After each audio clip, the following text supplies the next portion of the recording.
കരിയറിലെ ഏറ്റവും ഉയരത്തിലാണ് നടി തമന്ന. വലിയ പ്രോജക്റ്റുകളിലാണ് താരം ഇപ്പോൾ സഹകരിക്കുന്നത്.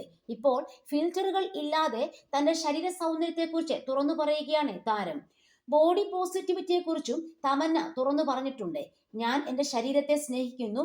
ഒരു നീണ്ട ദിവസത്തെ ജോലിക്ക് ശേഷം ഞാൻ കുളിക്കുമ്പോൾ സ്വയം തൊട്ട് എൻ്റെ ശരീരത്തിന്റെ ഓരോ ഭാഗത്തിനും നന്ദി പറയാറുണ്ട്. ഇത് അല്പം പ്രാന്താണെന്ന് തോന്നാം, പക്ഷെ എന്തുകൊണ്ട് ചെയ്തുകൂടാ? എല്ലാ ദിവസവും എന്തൊക്കെ എൻ്റെ ശരീരം സഹിക്കുന്നുവെന്ന് എനിക്കറിയാം. എൻ്റെ ശരീരത്തിന്റെ എല്ലാ ഭാഗങ്ങളിലും ഞാൻ സ്പർശിക്കും. ആ ദിവസം മികച്ചതാക്കിയതിനും എന്നോടൊപ്പം നിന്നതിനും ഞാൻ നന്ദി പറയും. അതിനിടെ ഇൻസ്റ്റന്റ് ബോളിവുഡിന് മുമ്പ് നൽകിയ അഭിമുഖത്തിൽ തന്റെ മുൻകാല ശരീരചിന്തകൾ നടി പങ്കുവച്ചിരുന്നു. മെലിഞ്ഞിരിക്കുക എന്നതിനർത്ഥം ഫിറ്റ് ആണെന്നാണ് താൻ വിശ്വസിക്കുന്നതെന്ന് തമന്ന പറഞ്ഞു. മെലിഞ്ഞിരിക്കുന്നത് എന്നെ സുന്ദരിയാക്കിയെന്ന് ഞാൻ കരുതിയ ഒരു കാലം ഉണ്ടായിരുന്നു. പക്ഷേ അതെനിക്ക് തന്നെ നല്ലതല്ലെന്ന് പിന്നീട് ഞാൻ തന്നെ മനസ്സിലാക്കിയെന്നും തമന്ന പറയുകയാണ്.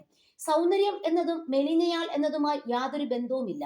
അത് മനസ്സിലാക്കാൻ എനിക്ക് ഒരുപാട് സമയമെടുത്തു, തമന്ന കൂട്ടിച്ചേർത്തു. അവിനാഷ് തിവാരിക്കൊപ്പം സിക്കന്ദർ ഖാമുഖദറിലാണ് തമന്ന അവസാനമായി അഭിനയിച്ചത്. ജിമ്മി ഷെർഗിൽ ഒരു അന്വേഷണ ഉദ്യോഗസ്ഥനായും ചിത്രത്തിൽ അഭിനയിച്ചിരുന്നു. നടൻ വിജയ് വർമ്മയുമായി ഡേറ്റിംഗിലാണ് തമന്ന. തമന്നയും വിജയ് വർമ്മയും പലപ്പോഴും ബോളിവുഡ് ഷോകളിൽ ഒന്നിച്ച് എത്താറുമുണ്ട്.